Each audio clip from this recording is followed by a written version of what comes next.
ప్రేమ స్వరూపైన తండ్రి నామానికి మహిమ ఘనత ప్రభావాలు కలుగుగాక. మా ఇదిగో వాక్యం అనే యొక్క మా ఛానల్ ద్వారా వాక్యం వింటున్న మిమ్మల్ని తండ్రి దీవించి ఆశీర్వదించుగాక. హల్లెలూయా. ప్రియ సంగమ, ఈ యొక్క సమయంలో తండ్రి మనతో మాట్లాడుతున్న అమూల్యమైన మాటలు మనము జ్ఞాపకం చేసుకుందాం. కొన్ని గడియలు ఆయన సన్నిధిలో మనం ఉన్నామంటే, ఆయన వాక్యాన్ని మనం వింటున్నామంటే భయము భక్తితో పాటు ఆసక్తి కూడా కలిగి ఉండాలి. భయము భక్తి ఉంటుంది, ఆసక్తి కూడా కలిగి ఉండాలి, ఆతృత కూడా కలిగి ఉండాలి. ఇవన్నీ కలిగి ఉన్న వారికి తండ్రి యొక్క దీవులు నిండి మెండుగా ఉంటాయని వాక్యం ద్వారా మనం చూసుకోవచ్చు. ప్రియ సంగమా, ఈ ఉదయకాల సమయంలో మనతో మాట్లాడుతున్న ప్రతి మాట కూడా తండ్రి నామానికే మహిమార్థంగా మలచబడాలి. అది మన జీవితంలో మంచి మేలు పొందుకున్నవారుగా ఉండాలి. కావున ఈ యొక్క సమయంలో మరి తండ్రి వర్తమానం మనం జ్ఞాపకం చేసుకుందాం. 33 అధ్యాయం సంకీర్తన అంటారు కదా, 33 అధ్యాయం కీర్తన భాగం మొదటి వచనంలో ఆయన అంటాడు, నీతిమంతులారా అన్నాడు. అక్కడ నీతిమంతులారా, ఎవరి నీతిమంతులు అని చూస్తే నాటి కాలం కాదు, కానీ ఈనాటి కాలంలో ఎవరు కూడా నీతిమంతులు లేరు. కానీ ఆనాటి కాలంలో కొంతమంది నీతిమంతులుగా ఉన్నారు. అది తండ్రి తన నోటితో చెప్పిన మాట మనకు తెలుసు. యథార్థవంతుడు ఈరోజు కాదు, కానీ ఆ రోజుల్లో ఉన్నారు. అది మన తండ్రి అయిన పరమ తండ్రితో తన నోటితో చెప్పిన మాట మనకి తెలుసు. ప్రియ సంగమా, కానీ ఈ రోజుల్లో నీతిని న్యాయాన్ని విడిచిపెట్టేవారు ఎక్కువగా ఉన్నారు. నీతిని అనుసరించి నడుచుకునేవారు తక్కువగా ఉన్నారు. నీతిని అనుసరించడం అంటే సాధారణమైన మాట కాదండి. కనుక ఈరోజు వాక్యం ఏమిటంటే, ఎవరైతే తండ్రి మీద ఆనుకొని ఉంటారో వారికి జయము. హల్లెలూయా. ఖచ్చితంగా ఇది నాటి కాలంలో ఆ జనానికి ఇచ్చిన ఆశీర్వాదము, ఈరోజు కాలంలో మనకు చెప్తున్న మాట. ఎవరైనా సరే ఆయన మీద ఆనుకున్న వారికి జయము. కనుక ఈ ఉదయకాల సమయంలో అంటాడు, 33 అధ్యాయం కీర్తన భాగంలో మొదటి వచనంలో నీతిమంతులారా అని సంబోధించారు. అక్కడ ఈరోజు ప్రియ సంగమా, నీవు నీతిగా జీవిస్తున్నావా? వారు అన్యులు కావచ్చు, మరొకరు కావచ్చు. ఎవరైనా సరే మనిషి అన్నవాడు నీతిగా జీవిస్తే వారిని భగవంతుడు అనేవాడు చూస్తూ ఉంటాడు, కాస్తూ ఉంటాడు, వారి చుట్టూ కంచె వేస్తూ ఉంటాడు, వారి కుటుంబాలను రక్షిస్తూ ఉంటాడు. ఎందుకంటే నీతి నీలో ఉంది కనుక, యథార్థత నీలో ఉంది కనుక. ఇది క్రైస్తవుడిగా ఉండాలని బైబిల్ చెప్పలేదు, ముసల్మాన్కే ఉండాలని ఖురాన్ చెప్పలేదు, హైందువులకే ఉండాలని హిందూ శాస్త్రాలు కూడా చెప్పలేదు. ఒక నీతి నేర్చుకోవడానికి ఏ జాతి అయితే ఏముందండి? ఒక నీతి మాట వినడానికి ఎవరు చెప్తే ఏముందండి? వాళ్ళే చెప్పాలా? ఆ జాతి వారే వినాలా? ఆ కులం వారే వినాలా? ఆ గోత్రం వారే వినాలా? లేదే. అది మంచి మాట, మంచి మార్గం. ఎవరైనా చెప్పచ్చు, ఎప్పుడైనా చెప్పచ్చు. వాటిని అనుసరించేవారు ధన్యత పొందుకున్నారని మన గ్రంథంలో రాయబడినట్లుగా అనేక చోట్ల మనం చూస్తూ ఉంటాము. ఈరోజు మరి మనకెందుకు ఆ ధన్యత పోగొట్టుకుంటున్నాము అంటే, నిజంగా పోగొట్టుకుంటున్నాం. ప్రియ సంగమా, చాలామంది తండ్రి నాటి మానవులకి నేటి మానవులు కూడా ఒకటే ఇచ్చాడు, ఒకే మార్గం చూపించాడు, ఒకే సత్యం పలికించాడు, ఒకే జీవం ఇచ్చాడు, ఒకే మార్గాన్ని, ఒకే పద్ధతిని కూడా, ఒకే కట్టడాలు కూడా, ఒకే నిబంధన కూడా ఇచ్చాడు. కానీ వాటిని మనం ఏం చేస్తామంటే తారుమారు చేసేసుకుంటున్నాం. ఈరోజు తారుమారు చేసుకొని మనకు అనుకూలంగా ఉంటే దాన్ని పాటిస్తున్నాము, అనుకూలంగా లేకపోతే విడిచిపెడుతున్నాము. అంటే మనకు అనుకూలంగా ఉండాలి అంటే కాదు. ఆయన పెట్టిన నిబంధనలు, కట్టడాలు మనకు అనుకూలంగా ఉంటే అనుసరిస్తున్నాము. వాక్యంలో చెప్పినట్లుగా నీ తల్లిదండ్రులను సన్మానించు, ఒక నిబంధన. అది మనకి కొంతమందికి ఈ కాలంలో ఇష్టంగా లేదు. కానీ వాటిని మనం ఏం చేస్తున్నాం? విడిచిపెట్టేస్తున్నాం, పక్కకు వెళ్ళిపోతున్నాం. నరహత్య చేయొద్దు, అది కూడా మనకి ఇష్టం లేదు, పక్కకు వెళ్ళిపోతున్నాం. త్రాగుడు తాగవద్దు, అది కూడా చాలామందికి ఇష్టం ఉండదు, పక్కకు వెళ్ళిపోతున్నాం. అంటే ఇలాగ ప్రతి అంశంలో కూడా మనకు అనుకూలంగా ఆయన మాట్లాడలేదని మనం అనుకుంటాం. కనుక అవేమి మనకి ఆ నీతి సూత్రాలు, నీతి మాటలు మనకి ఇష్టం లేదు కనుకనే ఈరోజు మానవుడు పక్కకు వెళ్ళిపోయి నశించిపోతున్నాడు. కానీ ఇక్కడ ఏమన్నంటే నీతిమంతులారా, ఎలా నీతిమంతులు అయ్యారు అంటే ఆయన వాక్యాన్ని గైకొన్నవారు, అనగా ఆయన మాటను విన్నవారు, ఆయన మాట ప్రకారంగా జీవించేవారిని మాత్రమే నీతిమంతులుగా ఎంచాడు తప్ప మన శరీరంతో చేసిన క్రియలను బట్టి నీతిమంతుగా తండ్రి ఎంచలేదు. ఇది మనం జ్ఞాపకం చేసుకోవాలి. మన శరీరంతో చేసిన పనులు బట్టి తండ్రి నీతిమంతుగా ఎంచలేదు, కానీ ఆయన వాక్యాన్ని గైకొని ఆయన మాటను విని అట్టి రీతిగా జీవించే ప్రతి ఒక్కరు కూడా నీతిమంతులే. క్రైస్తవులే కాదు, ప్రతి ఒక్కరు కూడా నీతిమంతులే. హల్లెలూయా. కనుక ఇక్కడ మనం నేర్చుకోవాల్సిన ఏదైనా ఉందంటే ఒకటే మాట మనం నేర్చుకోవాలి. సంగమా, ఈరోజు నువ్వెవరో నాకు తెలియదు, నువ్వు ఏ కులానికి చెందినవాడో నాకు తెలియదు, ఏ గోత్రానికి సంబంధించిన వాడో తెలియదు, ఈ మతాన్ని ఈ జాతికి చెందినవాడో నాకు తెలియదు, కానీ మనం అందరం కూడా తండ్రి మాట వింటున్నాం. సంగమా, ఎందుకు మానవుడు నీతి తప్పిపోతున్నాడు, ఎందుకు నీతిలో జీవించలేకపోతున్నాడంటే ఈరోజు ఈ కుల మత విభేదాలు మనం పెట్టుకున్నది. కానీ తండ్రి వాక్యం బోధిస్తుంది, ఎవడైనాను నా మార్గంలో నడిచిన వెడల వాడికి మేలు. ఇదే అని చెప్పిన మాట. ఎవడైనాను అన్నారా, అంటే పలానా జాతి వారు పలానా కులం వారని చెప్పారా? లేదే. పలానా వారికి నేను చెప్తున్నాను అన్నాడా? లేదే. సర్వలోకానికి చెప్పిన మాట అది, సర్వజనంగానికి చెప్పిన మాట అది. సంగమా, ఇలాగ ఎవరైతే ఆయనను అనుసరిస్తుంటారో వారిని నీతిమంతులుగా ఎంచుతున్నారు. అక్కడ 33వ అధ్యాయం కీర్తన భాగంలో మొదటి వచనం చెప్పిన మాట. అంతేగాని ఎవరు పడితే ఆ నీతిమంతులు అయిపోరు. చూడండి, మనిషి మృతి చెందిన తర్వాత ఒక బ్యానర్ పెడతారు, ఏమన్నా మనకు తెలుసు కదా, నీతిమంతులను జ్ఞాపకం చేసుకున్నట్టు ఆశీర్వాదకరము. వారు నీతిమంతులా? నేను ముందే చెప్తాను, శరీరపరంగా చేసిన వాడు ఎవడు కూడా నీతిమంతుడు కాదు. ఆత్మపరంగా చేసిన వాడు మాత్రమే, స్త్రీలు కానీ పురుషులు కానీ పిల్లలు కానీ పెద్దవారు కానీ ఎవరైనా సరే నీతిమంతుగా తండ్రి ఎంచుతున్నాడు. ఆనాడు నోవా కాలంలో నోవాను ఏమన్నాడంటే, ఈ తరంలో నీవే నీతిమంతుడుగా ఉన్నావు. ఎందుకన్నాడు? తండ్రి మాట విన్నాడు కనుక. అందుకే నీతిమంతుగా ఎంచాడు. ఈ కాలంలో నీవు యథార్థవంతుడు అన్నాడు ఒక వ్యక్తిని. ఎందుకు? తండ్రి ఎందుకు భయమ భక్తి కలిగి జీవించాడు కనుక. ఈ తరంలో నీవే నాకు ప్రియమైన కుమారుడు అన్నాడు. ఎందుకు? ఆయనకి ఇష్టంగా జీవించాడు కనుక. అంతేగాని శరీరపరంగా చేసిన క్రియను కానీ బట్టి కాదు. సంఘం ఇది మనం జ్ఞాపకం చేసుకోవాలి. ఎవరున్నారండి నీతిమంతుగా ఈ లోకంలో? ఎవరైనా ఉన్నారా? అప్పుడు లేరు, ఇప్పుడు లేరు. అందుకే ఆయన ఏమన్నాడంటే వాక్యలో, యెహోవా కన్నులెత్తి చూడగా ఒక్కడు నీతిమంతుడు లేడు అన్న తండ్రి నోవా కాలానికి వచ్చేటప్పటికి, అబ్రహాం కాలానికి వచ్చేటప్పటికి ఈ తరంలో నీవే నాకు నచ్చినవాడు, నీవే నీతిమంతుడు, నీవే యథార్థమైన వాడివి, నీవే నమ్మకమైన వాడు అని చెప్పాడే. ఎందుకు చెప్పాడు అంటే శరీరాన్ని పక్కన పెట్టి ఆత్మతో వీరు చేసే కార్యాలను బట్టి తండ్రి మెచ్చుకున్నాడు. ఇది మనం గమనించుకోవాలి. చాలామంది గమనించుకోగలుగుతుంది. అవునండి, ఈ వ్యక్తి ఉన్నాడే చాలా నీతిమంతుడండి, మనం సర్టిఫికెట్ ఇచ్చేస్తాం వాళ్ళకి. మనం ఇచ్చేస్తాం సర్టిఫికెట్, మనం రాసి ఇచ్చేస్తాం, నేను మంచివాడు ఈ మంచిదండి. మనం రాసేవాడు అక్కడ సరిపోవు. శరీరంతో చేసిన ఏ పని కూడా తండ్రి దృష్టిలో నీతి కాదు. అందుకే ఆయన 6వ వచనంలో 5-6 వచనాలు అని చెప్పాడు ఆదికాండంలో.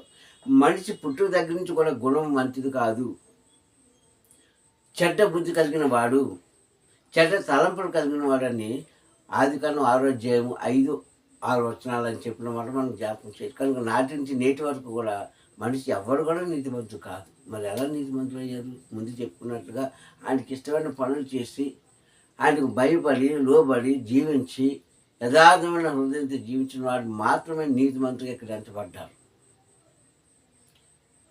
నీతిని అనుసరించి న్యాయాన్ని ప్రేమించి ఉన్న జనాంగానికి ద్వారాలు తెరవండి అంటున్నాడు యెషయా గ్రంథం 26వ అధ్యాయంలో.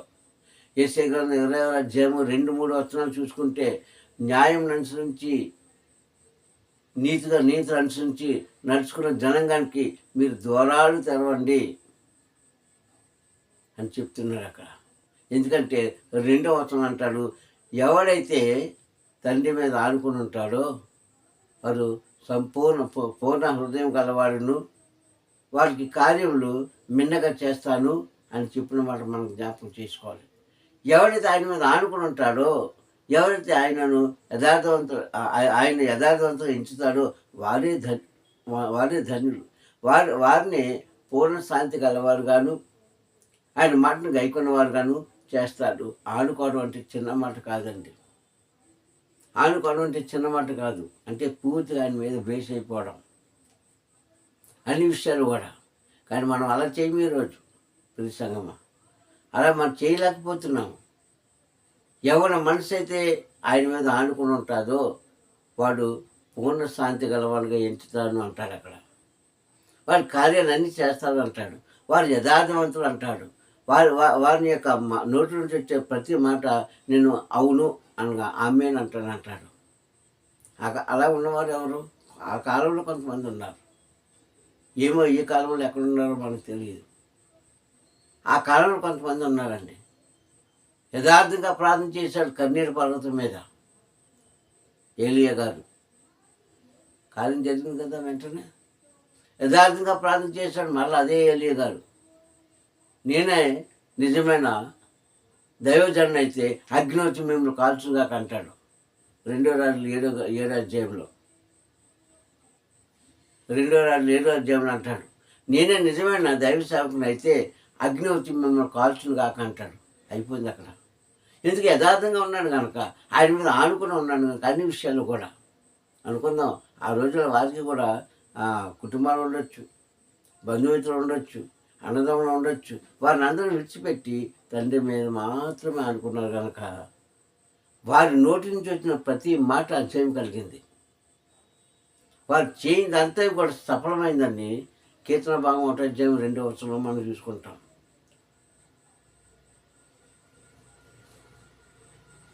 కీర్తన భాగం 1వ అధ్యాయం 2వ వచనంలో అక్కడ చివరి మాట ఏమంటారంటే అతడు చేయిందంతయు సఫలమైంది.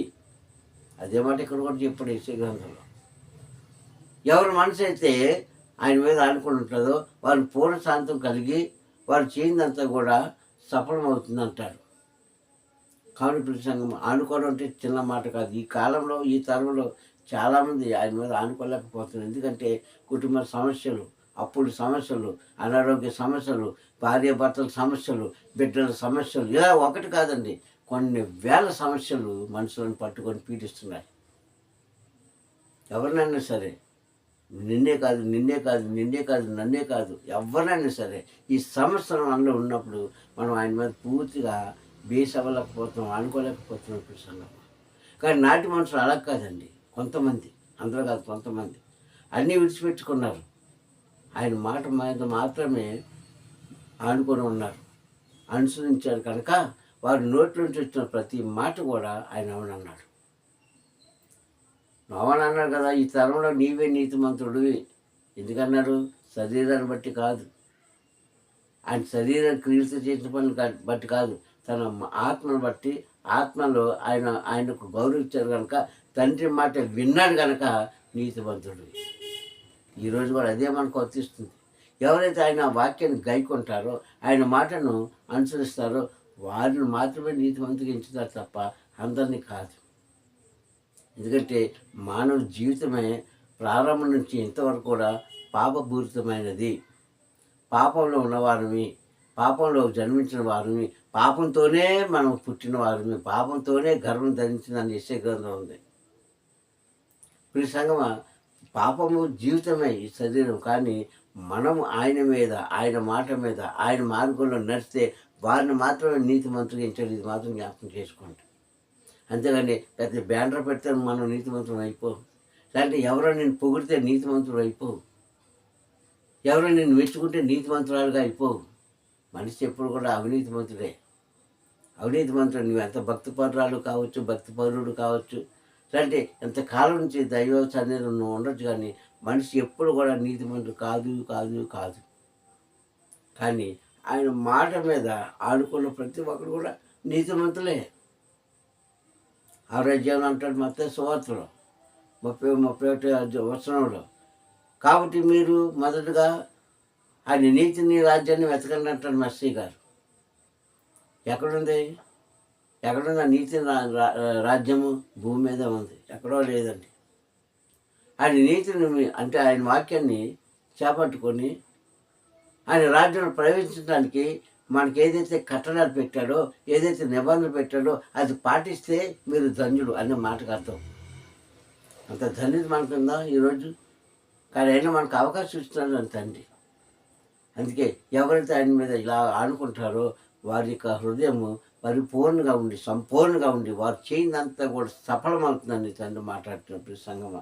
ఏమో గత కాలంలో నువ్వు ఏదైతే ఓడిపోయావో, ఎక్కడైతే పడిపోయావో, ఏదైతే సంపాదించుకోలేకున్నావో, ఎవరి చేతుల్లో నువ్వు ఓడిపోయావో, అశాంతితో ఉన్నావో, శాంతితో ఉన్నావో, లేదంటే కించపరచబడ్డావో, దూషించబడ్డావో, గౌరవించబడ్డావో అది నీకు తెలుసు. కానీ ఇదిగో ఇప్పుడు ఆయన అంటున్నాడు, ఈ వాక్యం ద్వారా మాట్లాడుతున్నాడు, నీవు ఆయన మీద ఆనుకుని ఉంటే ఆ పాతవన్నీ గతించిపోయి కొత్త దాన్ని నీకు ఇస్తాడు. హల్లెలూయా. ఆ పాతవన్నీ కూడా గతించిపోయి కొత్త దాన్ని నీకు ఇవ్వడానికే ఉదయకాల సమయంలో వాక్యం ద్వారా మాట్లాడుతున్నాడు. నీ మనసు తండ్రి మీద ఆనుకుంటే చాలు, ఆయన మీద వేసైతే చాలు. ఎవరైతే ఆయన మీద ఆనుకుంటారో, హృదయపూర్వకంగా ఆయనను సేవిస్తారో వాళ్ళ నోట్లోంచి అబద్ధం రాదు. ఇదే మనకు గుర్తు. ఎలాగున్నారండి మనుషులు, ఎలాగుంటారండి మనకు అనుకోవచ్చు. కానీ ఎవరైతే ఆయన మీద ఆడుకుంటారో వారి నోట్లోంచి అన్యాయపు మాటలు కానీ, అబద్ధాల మాటలు కానీ, మోసకరమైన మాటలు కానీ రావు. వాళ్ళు అవునంటే అవునట్టుగా ఉంటారు, కాదంటే కాదన్నట్టుగా ఉంటారు. వాళ్ళు యథార్థవంతులు, వాళ్ళు నీతిమంతులు.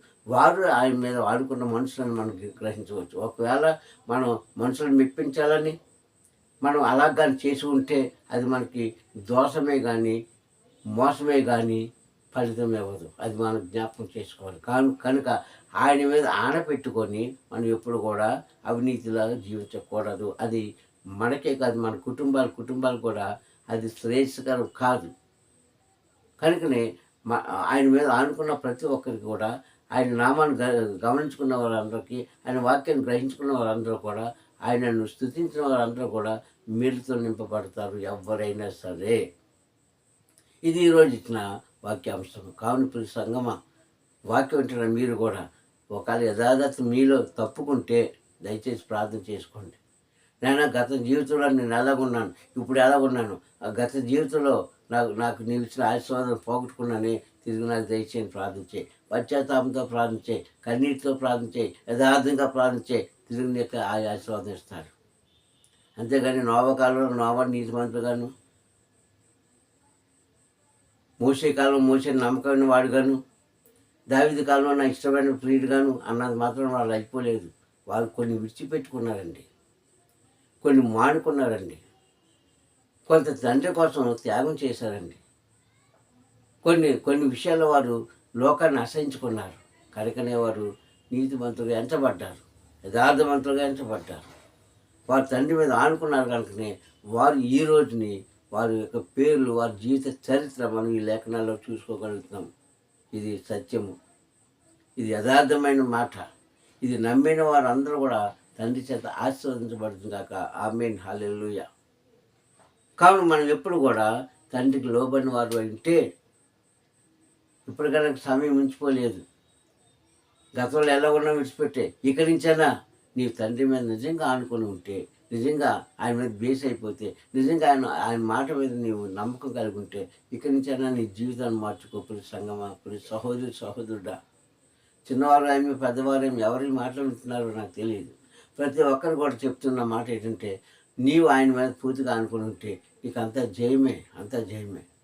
కానీ నాటి కాలంలో వాళ్ళ మనుషులు పూర్తిగా అనుకున్నాడు ఏలియా, పూర్తిగా అనుకున్నాడు ఎలీషా, పూర్తిగా అనుకున్నాడు యెహోషువ, పూర్తిగా అనుకున్నాడు మోషే, పూర్తిగా అనుకున్నాడు నోవాబు, పూర్తిగా అనుకున్నాడు దావీదు, పూర్తిగా అనుకున్నాడు భక్తుని పౌలు. చాలామంది ఉన్నారు. వీరందరూ కూడా జయాన్ని పొందుకున్నారు. కారణం ఏంటంటే ఆయనను యథార్థమైన హృదయంతో వారు అంగీకరించారు కనుక. ఈరోజు మనకి కూడా అవకాశం ఇస్తున్నాడు. వాళ్ళకి ఒకలాగను మనకు ఒకలాగను, లేదంటే మనం అనుకున్న వాళ్ళకి ఒకలాగను ఇచ్చే తండ్రి కాదు, అందరికీ కూడా సమానంగా ఇచ్చే తండ్రి. అందరికీ కూడా సమానంగా ఇచ్చే తండ్రి, అందరికీ ఒకే కూలి ఇచ్చే తండ్రి, అందరికి ఒకే జీతం ఇచ్చే తండ్రి. కాబట్టి ఈ మాట మనం జ్ఞాపకం చేసుకొని ప్రసంగమా ఎప్పటికైనా సరే మనము మారు మనసుతోని పశ్చాత్తాపంతోని తండ్రి ఎందుకు భయం భక్తి కలిగి జీవించగలిగితే రాబోతున్న దినాల్లో మనకి అందరికీ కూడా ఆ యథార్థమైన జీవితాన్ని దయచేస్తానని, ఆ గుణాన్ని మనం దయచేస్తానని, మనల్ని అందరూ కూడా నీతిమంతుగా ఎంచుతానని తెలియజేస్తున్నాను. ప్రార్థించుకుందామా? సర్వోన్నతుడ, సర్వ సృష్టికర్త, సకల ఆశీర్వాదాలకు కారణభూతమైన మా ప్రియ పరలోక దేవ, నీ ఉన్నతమైన గర్వ నామాన్ని బట్టి ప్రార్థిస్తున్నాను. నానే ఉదయకాల సమయంలో తండ్రి మాతో మాట్లాడిన విధానం బట్టి స్తోత్రం. నిజమే తండ్రి, నాన్న నీవు కన్నులెత్తి చూడగా ఎవరు నీతిమంతులు లేరు. కానీ అయ్యా వారు అనుసరించిన కొన్ని పద్ధతులను బట్టి, నాన్న నీ మాట విన్న కొన్ని విధానాలు బట్టి వారు నీతిమంతుగా ఇచ్చావు, నమ్మకవాన్గా ఇచ్చావు, యథార్థమైన హృదయం గలవారుగా ఇచ్చావు. కనుక తండ్రి చేసే అట్టి స్థానంలో నీ చిత్తమెత్తి తండ్రి ఎంతమంది ఉన్నామో మాకు తెలియదు. కానీ అయ్యా అలాంటి గుణము మేము కూడా ధరించుకొని భరించుకొని సాగించే భాగ్యం మాకు కలిగి చేస్తాం. వాక్యం నేను బిడ్డలందరూ కూడా చేతికి అప్పగించుకుంటూ అయ్యా యథార్థమైన మాట, యథార్థమైన జీవితం, యథార్థమైన నడవడిక ఎప్పటికైనా జయము కలిగిస్తుందని ఈ వాక్యం ద్వారా మాట్లాడానికి స్తోత్రం చెల్లిస్తూ వాక్యం బిడ్డలందరూ కూడా మీరు దీవించండి. చెప్పిన నన్ను కూడా నీ ఆత్మతో మరుగుపరచడం స్తోత్రం చెల్లిస్తూ ఘనతమైన ప్రభావం మీరు పొందుకోండి. అయ్యా నీ రాకడా ఆలస్యమైతే మరొక సమయం గడియ నాకు మాకు దయచేస్తారని మా పిల్లల రక్షకుడైన క్రీస్తు అమలు ఈ ప్రార్థన సమర్పించుకుంటున్నాను పరమ తండ్రి. హల్లెలూయా, హల్లెలూయా, హల్లెలూయా. మీ అందరికీ వందనాలు. తండ్రి మమ్మల్ని దీవించి ఆశీర్వదించుగాక. Praise the Lord, praise the lord.